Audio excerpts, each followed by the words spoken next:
watching Eswatini TV, Sibuko Semaswati.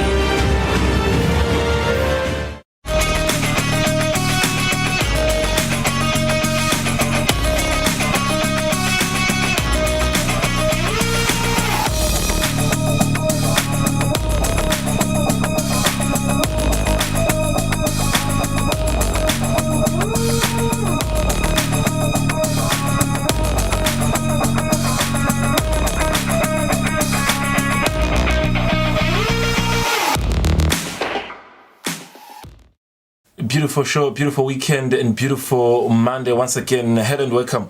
We are live, Eswatini TV Sports. This is the moment where we bring you sporting activities that took place over the weekend, as we also map out what to expect in the upcoming days. It was quite a good weekend. If you look at activities that took place, I talk about Eswatini Invitational Golf Tournament, formerly known as Mini Kings Kings Cup, formerly known as Kings Golf Tournament. Seeing on the screen is Jamie Pennington, the weekend's champion, who was, of course, present at the race where the tournament was being held. We talk about the entire tournament, how it went. We also get a chance to listen from him. What was the secret that he used to be the champion? We know that he's based in the Republic of South Africa. He was back specifically for this tournament. What did he have to say about the tournament? The ins and outs of this tournament. We'll take a look at that deeply and, of course, see what to expect going ahead. Otherwise, two giants were representing the country in the CAF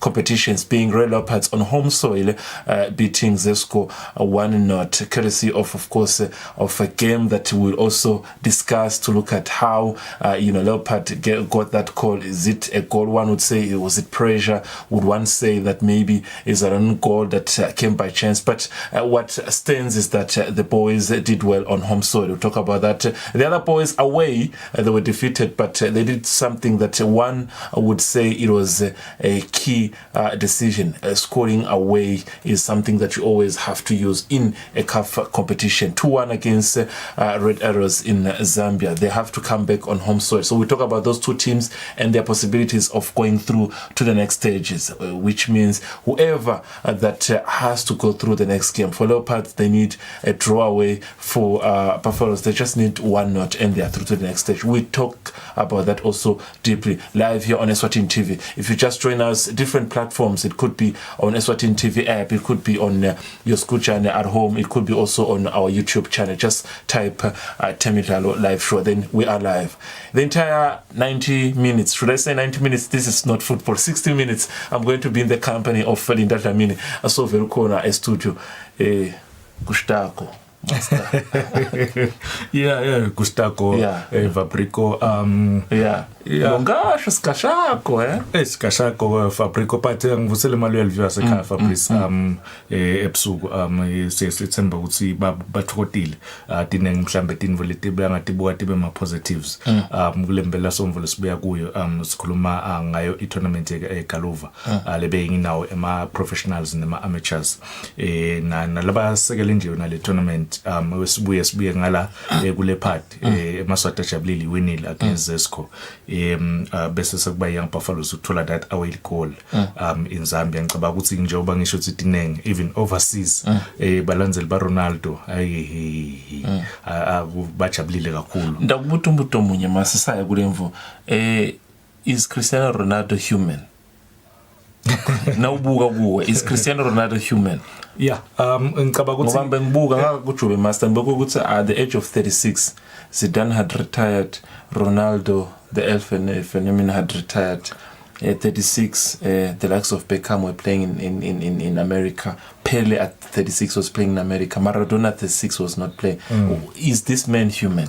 I think Fabrice go onke lama sports ngicabanga ukuthi invo Ronaldo la ikhombisako sita ukhuluma ngeGaluva nje nyalo ukuthi labadlali abancane abakope kulama icons la njengabo Ronaldo because I hard work iyabadala ngicabanga sina utatimnika skats invo lo ifunako uyababala lo babalako labe seba at age 36 6 labe sebavele ba retire labanye babo but ngicabanga ukuthi lokhu mina ngiyangikhuthade ema youngsters more especially kuma sports lwabona ukuthi ayafuna lokuvelela ende kahle luckily ke ngala kubogaluva you have my youngsters la bumahlalela my youngsters lwabona ukuthi in the next 6-7 years batabe sebalapha with your Jamie Pennington with your Nobuhle Dlamini Cristiano Ronaldo sikhuluma ngemidlalo kubathi master kusukela ngomnyaka wa2003 kuze kube 2021 18 years ugaine 3 kg in 18 years mbuthu uthi umbana una 18 years nyalo uyathibuta ukuthi for 18 years he's only gained 3 kgs which means consistency in keeping the body shape so that he can perform in the field of play. Kuhambelana ne diet ekhambelana nangejima njoba ngisho ukuthi yena uyati ukuthi udla ini nini so ngicabanga ukuthi lokhu Fabrice njoba ngisho ukuthi kukopa tinvo letinhle because ko onke lama sports uyadzinga ukuthi wathi ukuthi udla ini ekseni udla ini emini udla ini zambama because lokujima khambelana nalenvo loyidlawo and nalomtimba wakho khambelana nalenvo loyidlawo. Now talk about the biggest golf tournament that was taking place over the weekend. Friday and Saturdays. Now let's talk about the name change itself. The tournament was formerly known as Kings Golf Cup. Now it changed to Mini Kings Tournament. It also went to Eswatini Invitational Golf Tournament.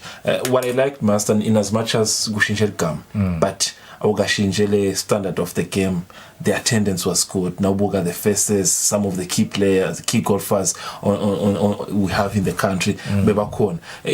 In most cases, now see the tournament has changed its name. Does it really take away the identity Croxy? I said that's strong. Fabrice isiyathi ukuthi eminyakeni lendlulile bekuba ne Kings Cup lebedlalwa ngiyo badlali begaluva labe baqhamuka khona la eSwatini labanye baqhamuka ngaphandle ayikabike khona lonyaka I Kings Cup kodwa ke labadlalisa igaluva la ekhaya babonile ukuthi kumcoka ukuthi kube ne tournament babe sebatendela ke tournament yabo kwaba eSwatini Invitational Golf tournament lebe ingenelwe ngema professionals nema amateurs njoba besengishito lengicabanga ukuthi avetile incumbi ema golfers Fabrice ukuthi ba disappointed kakhulu ukuthi abakakhona kudlala ku Kings Cup ayikabi khona le Kings Cup because ayikabi khona nothi ukuthi kubese sekuthiwa no same tournament but ayikabi khona but laba bese batendela I tournament yabo ngalokho nje ama golfers athinga ukuthi abe active. We talk about the some of the key players who we see in the picture, but I think what I've noted even last week when MJ was here and everyone is talking about the course. I mean, I think you just saw the pictures. We talk about how the course now has changed. And I think Pennington also in his speech during the press presentation, he mentioned how the course is so beautiful. Do you think it adds also some spice, Master, to say this is participating to ensure we see Lama golfers fair, they have a best game on the field of play? Oh yeah.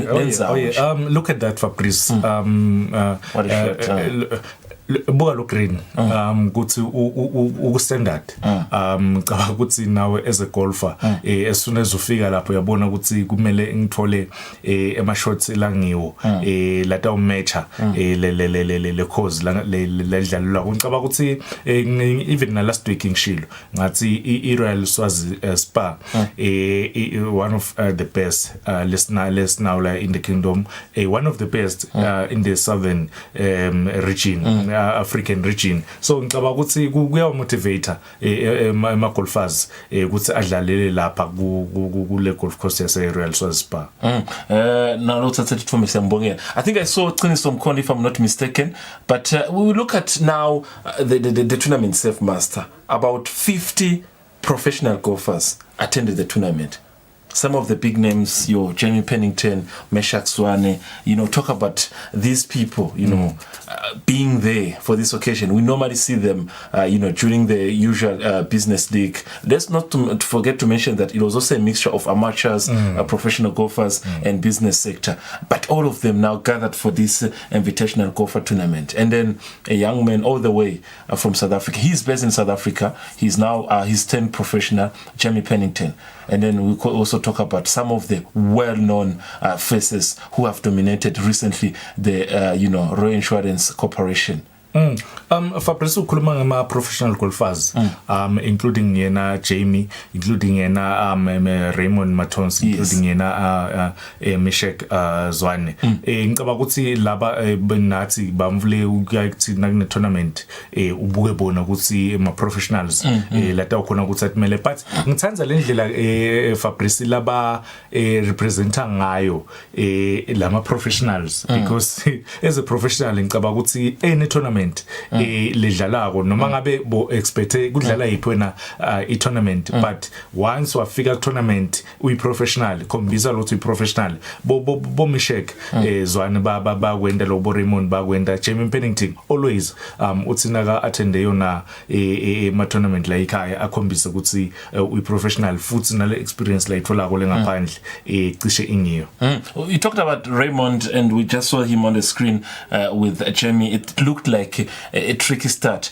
For young men like Jamie, is it the other way around, Master? Would one say there's something that Jamie maybe can learn from Raymond, or Raymond can learn something from Jamie? Because they are now both professionals. And I think I once had an interview with Raymond. I think he turned professional as by 2000. I think he was a professional golfer, if I'm not mistaken. So he's been in the industry for quite some time. Now we have a young man like Jamie who is exposed. So coming to the tournament, would you expect that? I'm looking at this moment.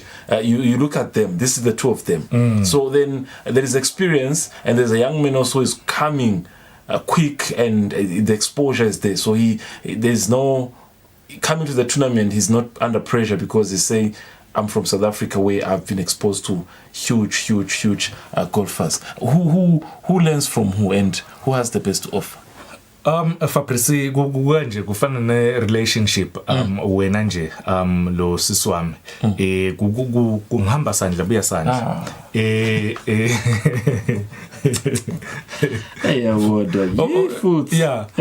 ngohamba sandla buya sandla uma ngifunza mina kuwe Jamie uhlala eSouth Africa u full time khona ubase khona Raymond siyamati ukuthi ispin in the game what a shot kwala nje inch but look at Jim, that's beautiful. Ngile ngisho ke Fabrice ukuthi kufunza letinvo letu ukuthi Jamie usese nangeminyaka nje usesemncane ku Raymond, so tinenge letinvo litfunzako mangifunza kuwe na ukhona lokufunza kimi, so kude lo utathi Jamie uncike kakhulu ku Raymond noma Raymond uncike kakhulu ku Jamie, bobabili lo lwati bashintshiselana.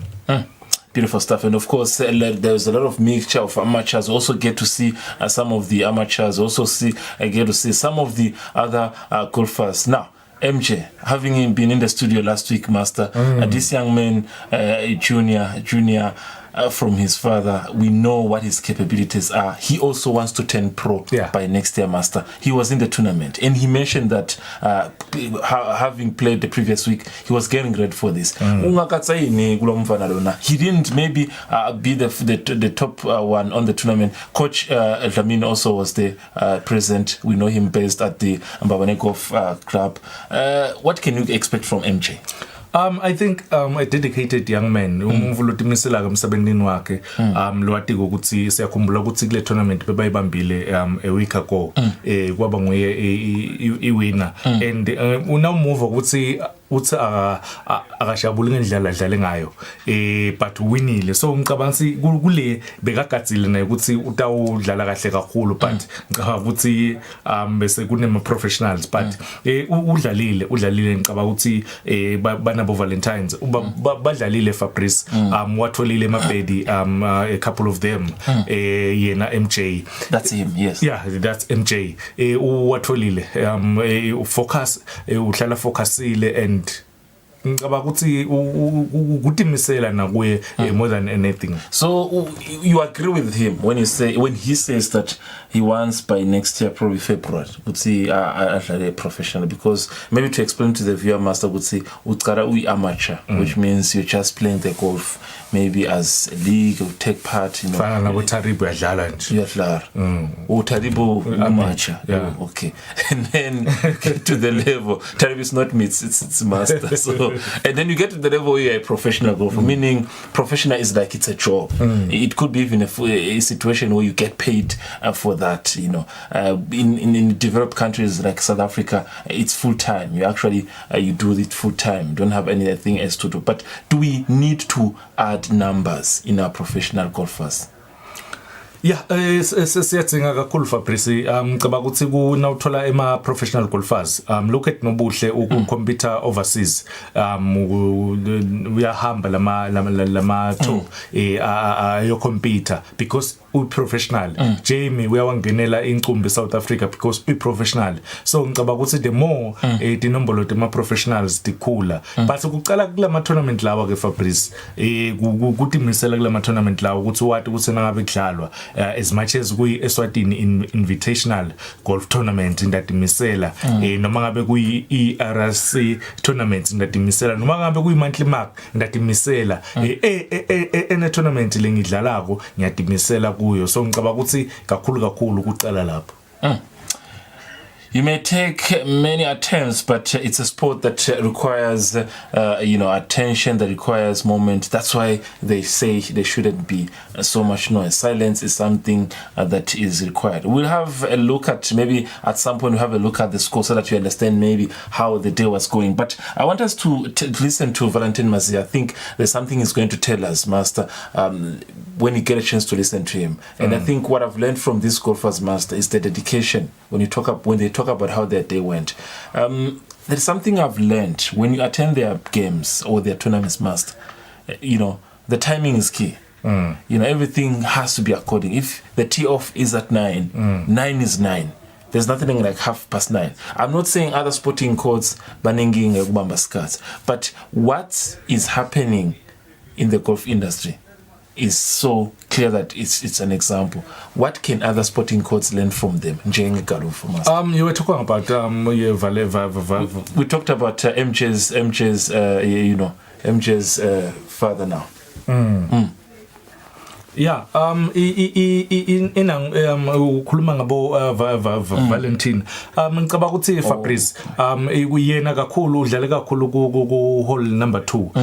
Watholile naye Babedi watholile ngicabanga ukuthi ngona lo there is. But ke Fabrice kule tournament le ngicabanga ukuthi bekakhona nalama sponsors labeka sponsorship including bo CEO waka M10 including bo babe filmnis cishe the business sector bebakhona lapha kule tournament lena nabo babe part of le tournament badlala.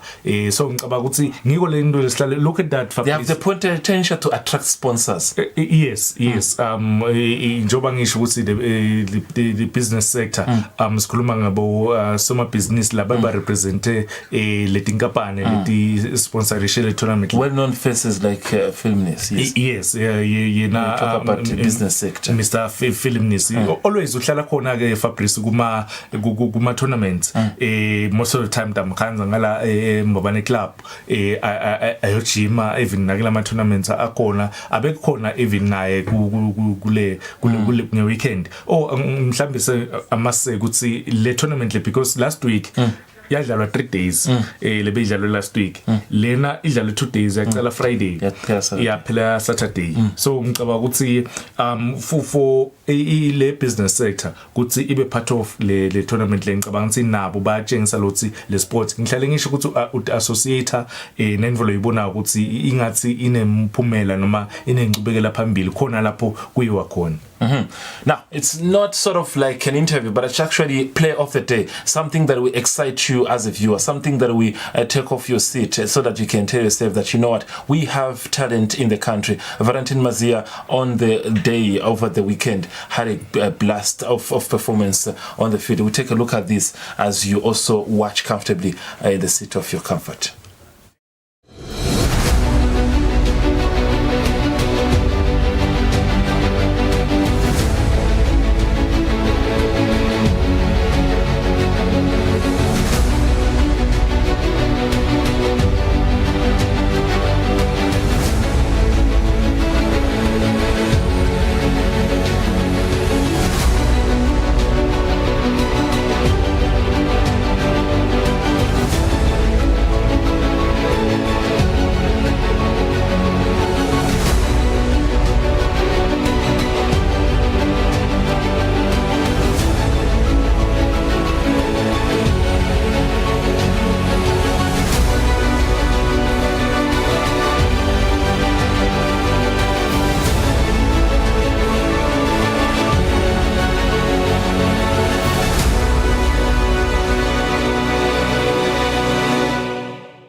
Beautiful play of the day, Master. It's in the reaction yakho kule performance.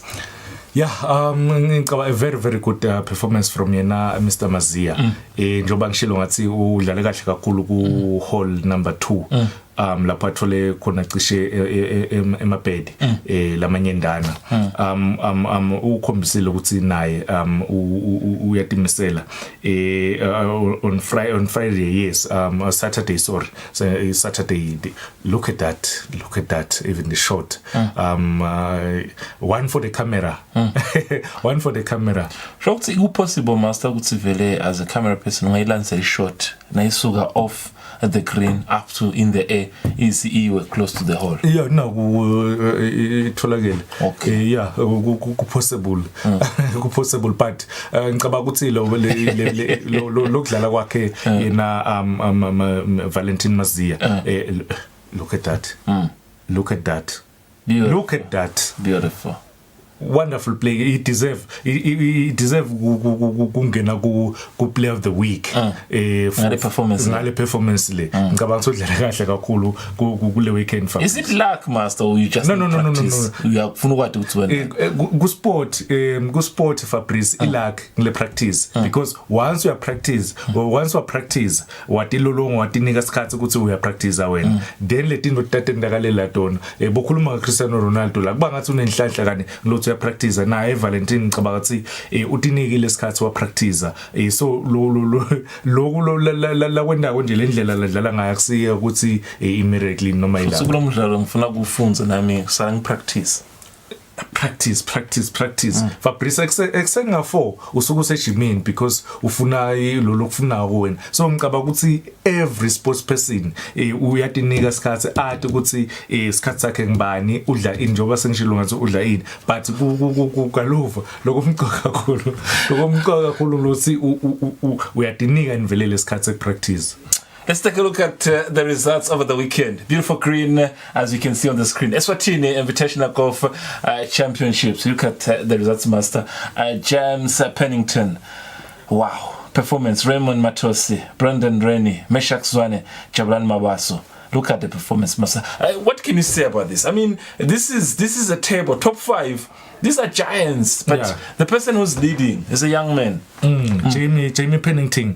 And now buka Fabrice kulama results lawo. Ngicabanga ukuthi Jamie Pennington yena look at 69 akafiki yena ku 76 69 Fabrice ngicabanga ukuthi lokho kukhomisa inakhuza kakhulu under na ubala lapha under 6 in under 6. So ngicabanga ukuthi I result lenhle kakhulu for yena Jamie naku Pennington. Bese sebayita ke nabo Raymond njoba sishilo ukuthi le experience nayo iya counter kakhulu 76 71 ngicabanga ukuthi should see if the under par is 72, which means we're talking about 4. Yeah, it's kuluma nga 4. kule nakho na ubuka nje ukuthi Raymond 76 kuye kusho ngibani lo ng4 ku round ekuqala round yesibili ngu71 ngicaba ukuthi nalapho kukhombisa improvement kakhulu because from 76 to 71 but for Jamie 69 70 akalahle kakhulu but nje ngicabanga ukuthi udlale kahle kakhulu Mishe Kuzwane one of the coaches as well 77 first one 70 yeah 77 nakhona akusiko bad I results lenhle nale ngicabanga ukuthi bangaba happy now. Now, having been one of the key player of the tournament, Jamie Pennington, what does he have to say about his performance? What does he have to say about the cause? What does he have to say about the future of the golf industry in the country? This is Jamie Pennington facing our cameras at the Eswatini after the performance, after lifting the trophy over the weekend.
Good afternoon, everybody. I just want to say thank you to everyone, to the organizing committee.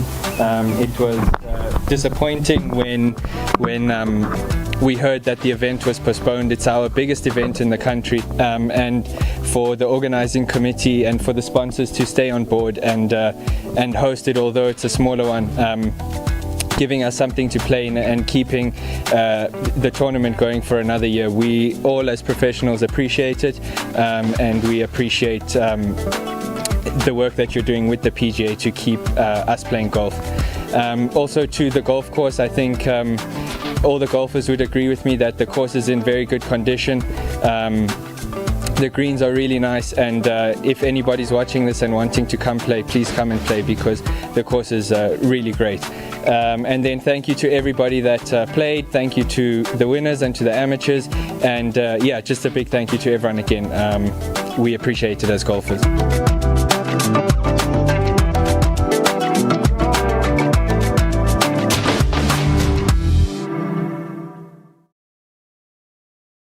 Beautiful speech, beautiful performance we saw from that clip, beautiful shots as well, that proves that this young man actually has a bright future in the golf industry. Talk about him currently being based in the Republic of South Africa. I'll also take this chance to thank Eswatini Reinsurance Corporation that are his title sponsor. He is where he is because they contributed a lot in trying to push his agenda. Otherwise, he's a boy with a future, and I think it's just about time that we see him competing at the highest level. Now, talk about Jamie Pennington, Master, quickly before we move on. We'll move performance-wise. Nayo tibongela pinza bonge ukuthi lisinga setulu and kulumanga ukuthi futhi the area, the field, the greens enza yokudlalela seyinhle kakhulu. But nawumbuka, Master, umbekaphi in the next 5 years? Ngakule rate lamba kuyo ngicaba ukuthi asemkhathile ukuthi asale aya ku overseas. Asala ahamba lawo mathozi lawo ku France, Italy, Czech Republic, Ukraine, awahambe, but ngicaba ukuthi at the moment uyadlala uyakhombisa ukuthi uyi professional. Ubonge kakhulu ke kule interview, ubonga kakhulu ama organizers ale tournament, because ukhona nayo disappointed ukuthi kugcine kungakabi in the main tournament labe bayigatsile.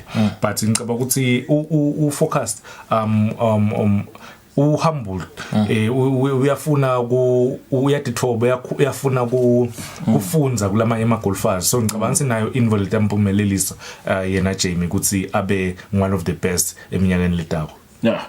Beautiful stuff, because as we look at his picture quickly, I want to read something that he posted on social media after the performance.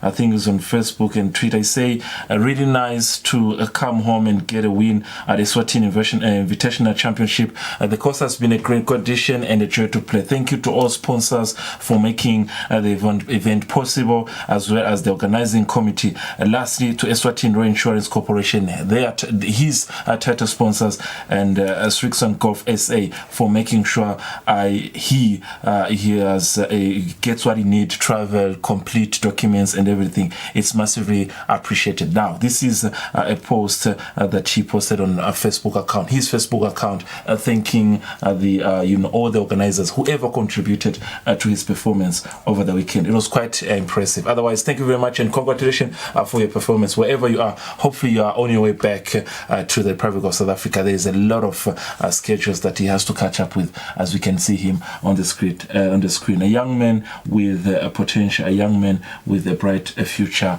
ahead of him. Otherwise, moving forward, Master, it was another blast of a weekend in the football industry. 2 teams were representing the country in CAF competitions. CAF Champions League, Red Leopards against Zesco United, and CAF Confederation away, Young Buffaloes against Red Arrows. Now, Master, we're in touch. Zesco landed on Wednesday. Uyakhuluma coach we Zesco uthi kudala kwatiko and Leopards. Yeah. That's Wednesday. Yeah. Friday during a press conference uthi unebangani la ekhaya la Eswatini labamcocela ukuthi ayinjani Leopard. It's a team that is kadlala so because he even at some point he mentioned something about, I've heard that a majority of the players, they play for the national team. So now you're changing rooms. We are building up to the weekend. Edwin Matsebula didn't say much. We're planning our stuff, and I think in Edwin Matsebula's mind, they would see these are the giants, and Robertloni are coming to the game to give them the treatment they needed. What's your take, Master? Fabrice ngifuna kushona because sina nawe siyayisihambe yes protocol before sifike la Fabrice coach wezesco Mnomba wala kusho ngalo lesine kuthi kufike ema-spies ezesco 2 weeks before kudlalo le game la ngi4 la qhamuka khona eZambia eta kutospire iRoyal Leopard kuthi ijima kanjani because ukuthi ijima kanjani ijimela kuphi bathola naketa nje coach la athi kude laba kwatiko ngeRoyal Leopard abecambe ma because the four spies already bese bavele bamnikile ireport ekhaya emuva ekhaya nakafika lesine because bese kuvakele kancane lokuthi ngathi ema spies bese kavele akhona sothi no unebangani bakhe they are not his friends la hlala la khaya yes bakhona la bahlala la khaya but the four spies aqhamuka eZambia eTacto Spire la but ke ngicaba ukuthi vele ibhola ehamba kanjalo even bosfaxien bebakwenda lokho ku Champions League onke lamave enda kanjalo only us because asithatha ibhola serious only us asithatha ibhola serious but ngicaba ukuthi dinvo lethu lesitati funza I'm happy ngendlela yena Edwin Mathebula coach Royal Leopard la ihandle ngayo le build up kuya kule game le because yena abe pass akhombisa ukuthi mine ngidawukhuluma egroundini and ithi tena siyodlala ke vele egroundini njengoba sibonile ukuthi cishe tonke into betlandzelo but the tactics even the players bobona lo sicha cishe coach wayo iRoyal Leopard uhlelekile sisabuka it from a master of COVID-19 regulations but I think ngizama ukuthi the view at least we simnikele sithombe ukuthi nasikhuluma ngezesco sikhuluma ngeteam lenjani because lokunye lokuye kuhlupha master ngokuthi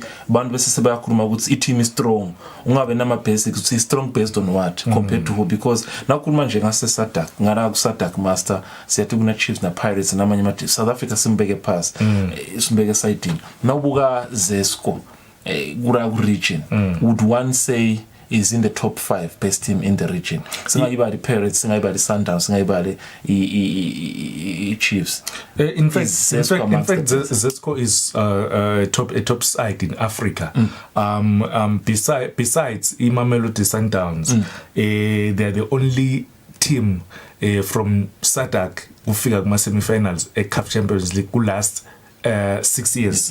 Yes. So ngicabanga singakhuluma kwePirates kwa before no before 2000 that was 96 naba ithatha iChampions League bafika 2016 so yabemuka nje le glory ukuthi katsene nje no yeah nonyagofu yes but yona izesco ngicaba ukuthi ikhombisile ukuthi ima powerhouse as Africa by dominator even ileague yakhona eZambia at the moment nema players lasuke kubo iChiefs nje ithenga umdlali but ke babathengisela umdlali okungasuye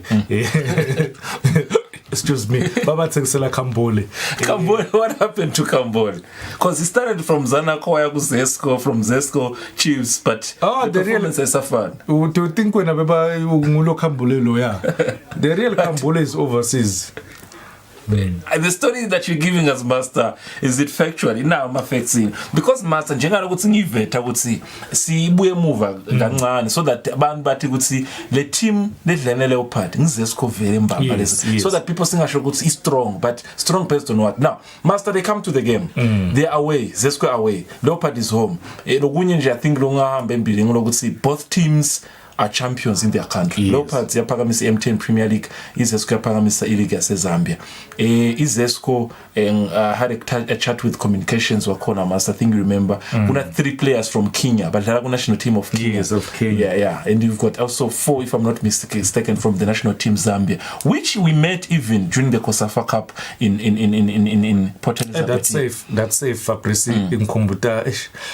Anyways but ke Fabrice ngicaba ukuthi iRoyal Leopard ikhombisile ukuthi izesco ayesabi kulesinye isikhathi Fabrice ngiyithi mina ditshele nje ukuthi Zesco iligama nje forget about ukuthi bakhulu kanganani nawe umkhulu Royal Leopards sikhuluma ngeteam lephosi yacetha ileague ingakadliwa so umkhulu uyabona abesabe wena than lokuthi wena usabe bona urespectable so ngicabanga ukuthi iyona iRoyal Leopard coach ukhonile ukuthi endetini ngcono wakhona kudlala nawubuka ukuthi more especially kumanyovu because coach bekadlalisa yena amanyovu bonkosi le pace indlela ukuthi nangabe kuthiwa bebamaka base bayithola le ball abathi counter attack le speed lapha phambili ngicabanga ukuthi Dinvo letelo kudzinga ukuthi as a coach uthi understand ukuthi now uyakodlala le game udzinga ini uplane kahle look at that abe khona tracker back abuya tomaka bese soyakhona kuphasa aphinza avule One thing I was seated next to Zesco officials. These are some of the decision makers of the club. That hand was to tell us that watch on, things are taking place. Now, one thing I've appreciated, they talked about the goalkeeper, which I think to me, besides any other effect, he was amongst the best player of the game. No, my man of the match.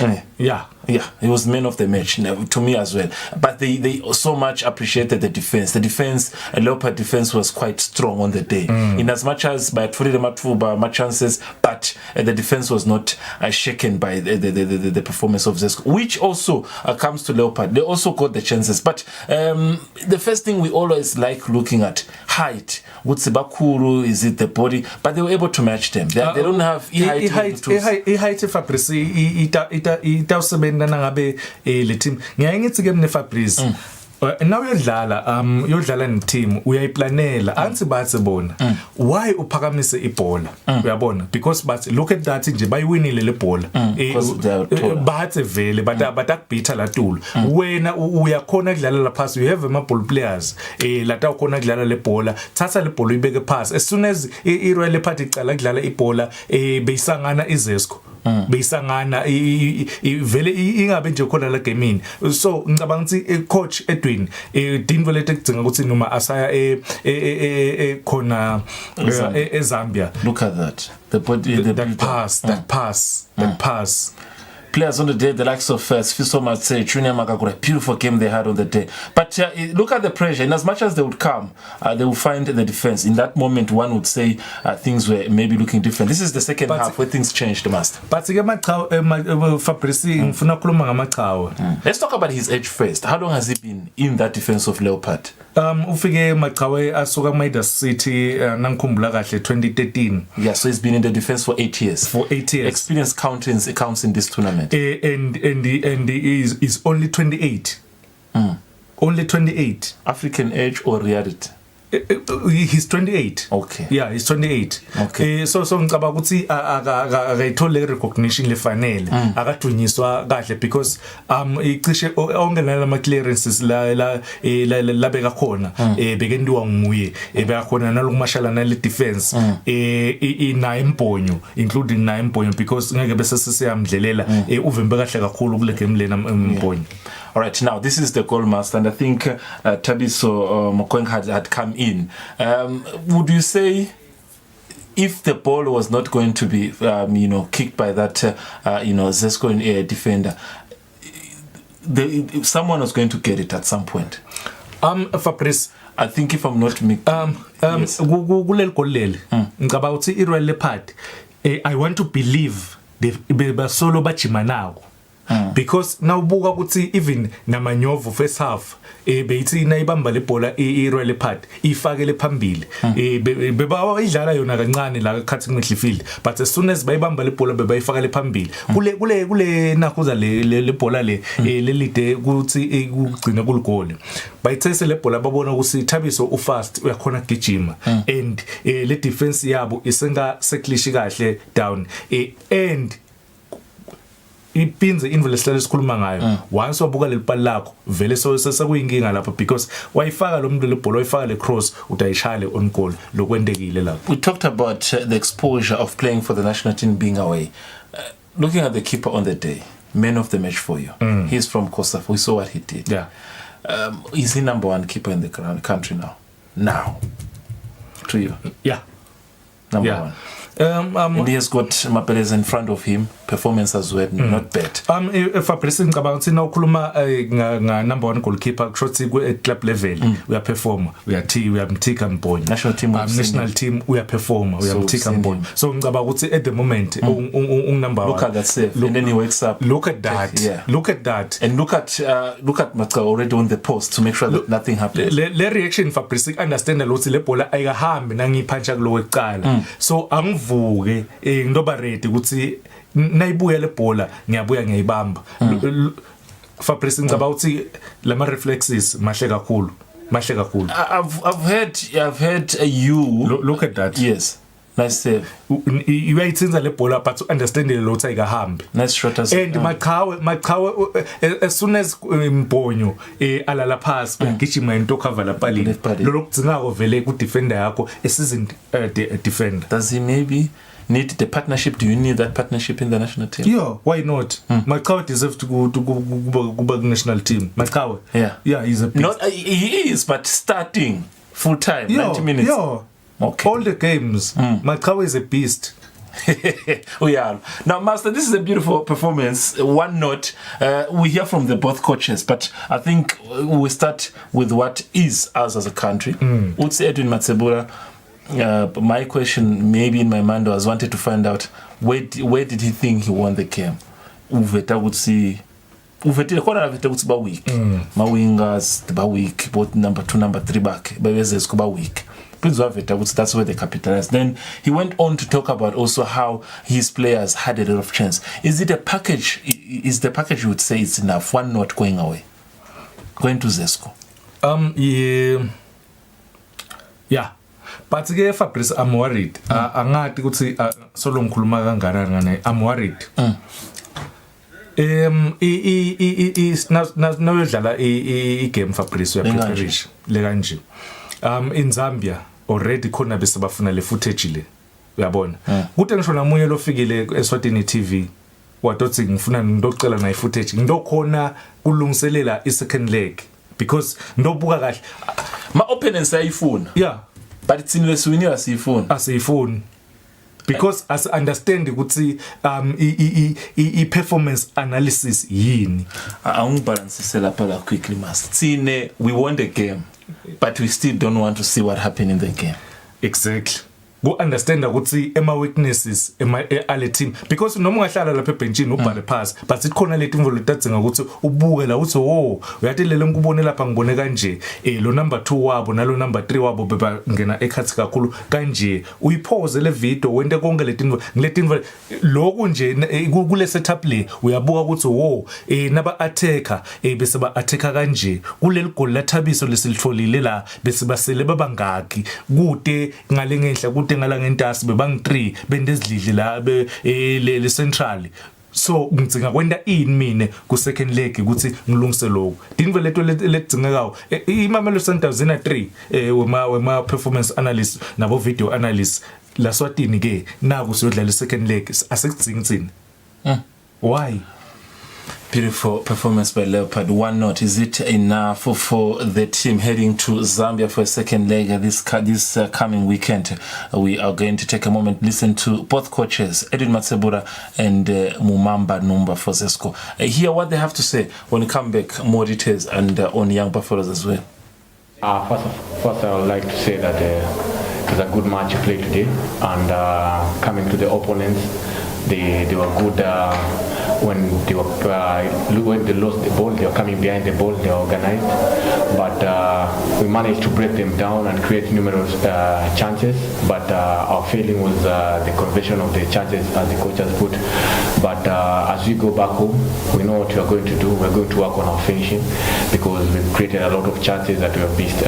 But all in all, this is I can say it's the first half.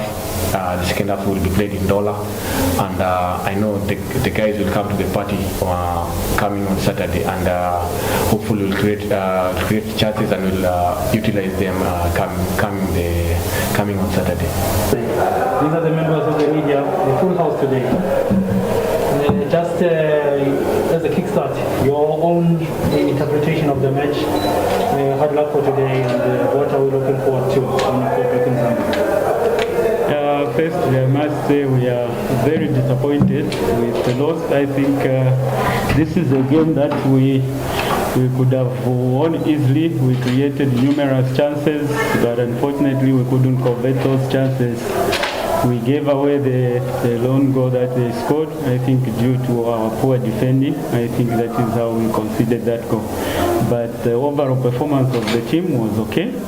We are happy with the performance, but we just need to improve on our conversion rate, which was very bad in this game, because we could have gone back home with five goals or so, but we were not clinical at goal. So we just have to blame ourselves for the loss. I think they were good on a quick break counter. That is what they were using, and that is how they managed to get that goal. Of course, it won't be an easy game, but we have a team that can turn the table. I think losing 1-0 is something that we can offset as we go back to Zambia. We just have to work on the few mistakes that we made in this game, so that as we wait for our opponents to come Saturday, we get a victory and progress to the next round. Okay, I would say a game plan was to absorb them, because basically it's about Bafon and Eliko. So that's why we got two defensive midfielders. Second half, nothing one knows now the pressure is absorbing. And I took out one defensive midfielder for an attacking midfielder. Then as a blue line of attacking midfielders but much as what we missed almost, I would say, 3 clear-cut chances. The game I say but the boys were careless, I would say. Otherwise, I'm happy when they win. Well, look, Zambia has always had a richer footballing success history than we have, but certainly from what we observe here today, we can see that we're on the up. You know, we did get the bronze medal in the COSAFA, so the country's prospects are looking better and brighter.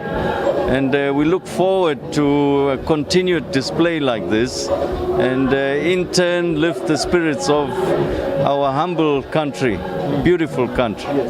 Well, the new season, we're earmarking the weekend of the 8th of October.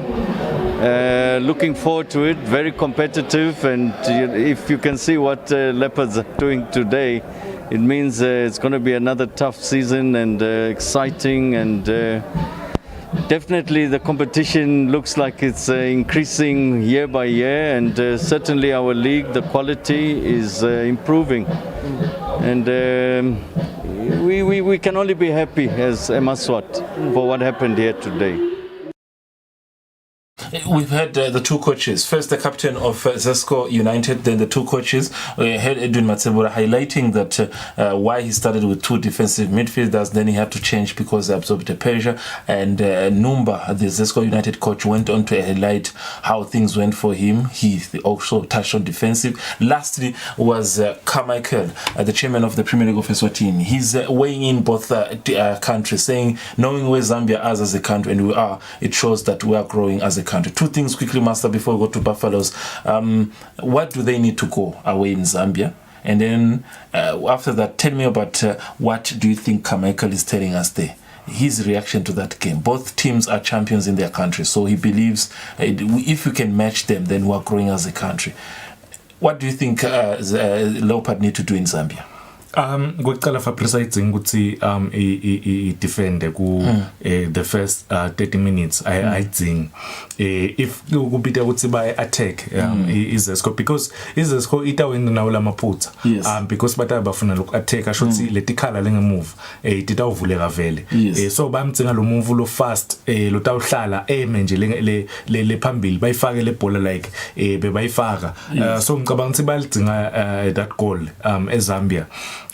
Kamekele ukukhuluma kwakhe ukhuluma ukuthi if utawushaya I-team lenjenge Zesco, because iZambia siyathi ukuthi ine history lenhle ebholeni So kunawushaya izesco ngicabanga ukuthi as a country nathi kusinika sithundi because isishaye level licishe lidlala ngcono kunathi.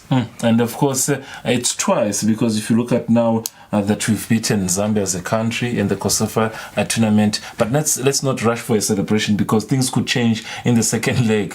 Who knows? On home soil, they can get what they want, they can get the full confidence. But knowing this Leopard, knowing the exposure of some of the key players, it was a beautiful performance, and we do hope that they will get a chance to maintain this performance. They just need a draw. Not is enough, must. No matter, they can just hold it on. Not they are through to the next stage. Yeah, not uyasiqhubekisa siya ku next round, because itabe ayikagori izesco home and away kaniri ileopard ekhaya benalo ligol. So ngicabanga ukuthi kuthi asinika, but leli goal siyalidzinga at least akube ngu 1-0 not 0-0, because now utawuthulele draw ngale nasekusele 2 minutes ngindeka labantu bakore iforce le game kuthiwa iya kuma penalties bafike basidle. So ngicabanga ukuthi lokushaya that early goal siyadzinga. Another game, Young Buffaloes away played against Red Arrows, Master 2-1 away. They're coming this weekend home, so we should expect the country also to be behind them. And there are also another teams in Ashokutsi Master. If you look at both these teams, Leopard and Buffaloes, they form the core of the national team. So the performance we're getting, the national team, because they are the core of the national team. They have the 99% of the player, 95% of the players in the national team. Master 2-1 away, it's a good result. They can come here at Mavuso and do the final draw. Imagine if Buffalo behambe nesquad sayo sonke bonke labadlali labasala about 4 labasala key players labasala la ngemuva bebakhona eZambia shotsi beyinga winner Young Buffaloes. Lengicabanga ukuthi Young Buffaloes ngicabanga ukuthi itsothe leto ngengaleto, because tiyakhuluma but ngicabanga ukuthi I want to believe but bakhona la ekhaya batawudlala itawuqhubeka Young Buffaloes itawuqhubeka, because nayo 1-0 uyayiqhubekisa. Yes, 1-0 uyayiqhubekisa ngithuthi loyo i-Red Arrows ayikakhona ikora away kani Young Buffaloes ikhonile kukora away or even 2, because sesekhaya even 2-0 especially nje 2-0 score city 3-2 lapho. So ngicabanga ukuthi i-Young Buffaloes for them mina ngibona ngathi le ndlela ya kubo ilula. Beautiful stuff, and I think they were already in the country, having returned of course from that match, and we hope that before the game this weekend on Thursday, when you're going to be with this man right next to me on Eswatini, we get more comments about the team, we get the reaction about the arrival. Master, thank you very much for being here. We're going to hear more about this team, Young Buffaloes, Leopards. Also, when they get there, we're going to get reaction. Do not lose focus on Thursday. He's going to be here in the studio to tell you more about the show. Otherwise, Cristiano Ronaldo, you want to say something as you leave once again? Hi man, come on, skakaka. Ngicabanga ukuthi but ke Fabrice ngicabanga ukuthi i-analysis ita bakhona vele on Thursday la sesibuka khona ukuthi say weekend iyeta. I want to believe ukuthi parties will be solo ngibambela tabakhona ngade but for Europe ngicabanga ukuthi diningi letinvo letindekile. Karim Benzema is on fire, Cristiano Ronaldo is on fire, Romelu Lukaku is on fire, is back ku Chelsea, sola fikile Chelsea shaya 2 magol. So ngicabanga ukuthi on fire, and finally Arsenal ikorile iwinile finally at last. And it chooses you. All right, now we have to love and leave you, and we know that this is one of the moments that you keep details, you keep to find out what's happening in the full world of sports. Thank you very much for joining us. Until we meet again, Thursday is Eswatini weekend. Football is back. Buffaloes is hosting Red Arrows here in the Kingdom of Eswatini. So we're going to get you more results and more reactions on Monday during Temidlalo. Otherwise, for me, for Master, for the entire crew, for Eswatini TV, for the station at large, namakanjani sidlala kamnanzi.